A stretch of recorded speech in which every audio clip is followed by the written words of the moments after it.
দিয়ে, কর্মসংস্থান দিয়ে, ঋণ দিয়ে, অ্যাসিডের বিরুদ্ধে আইন দিয়ে মহিলাদেরকে রক্ষা করেছিলেন।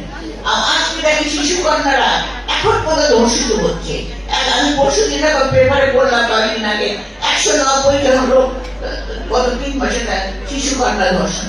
শিশুরা কত আজকে বেরোতে তারা নিরাপত্তা বোধ করে না। আজকে কোনো মা কোনো মেয়েকে বাইরে পড়তে সাহস পায় না। কেন এই অবস্থা?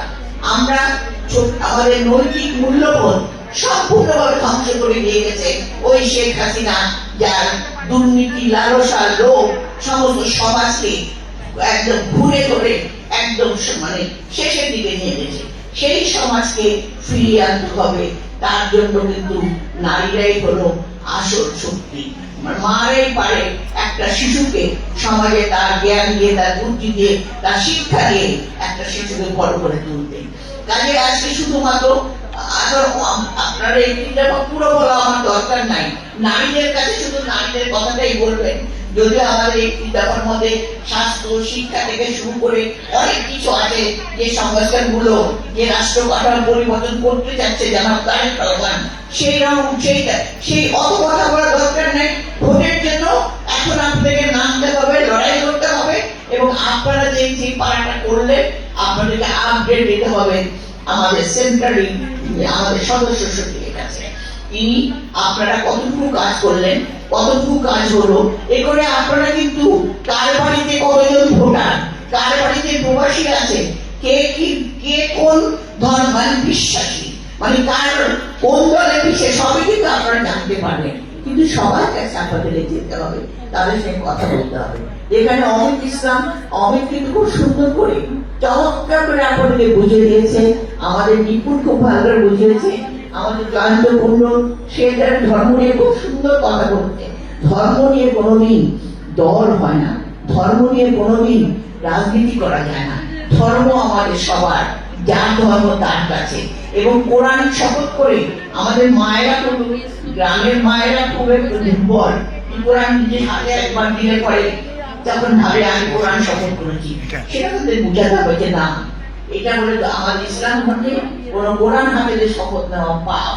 এগুলো ছোট ছোট ব্যাপার আপনারা বলবেন, বেগম দিয়ে ছোট ছোট কাজগুলা আপনারা তো সবাই জানেন।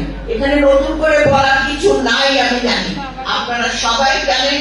আমাদের সুন্দর একটা নিরাপদ দেশ গড়ে তোলার জন্য শহীদ জিয়া, দেশনেত্রী বেগম খালেদা জিয়া কি করেছেন, আজকে তারেক রহমান যে নিরাপদ বাংলাদেশ গড়তে যাচ্ছেন, সেই নিরাপদ বাংলাদেশ গড়ে তোলার জন্য আপনারাই হবেন তারেক রহমানের হাতিয়ার, আমাদের বিএনপির হাতিয়ার।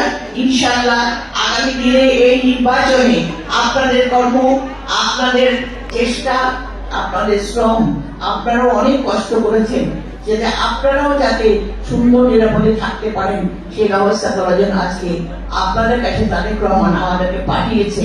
তারেক রহমান আপনাদেরকে আস্থা রেখে, বিশ্বাস রেখে আপনাদের উপর সম্পূর্ণ নির্ভর করছেন। তাই আমরা আশা করব আগামী ভোটে আপনারা এখন থেকে, কালকে থেকে ছোট ছোট গ্রুপ করে আপনারা কাজে নেমে পড়েন।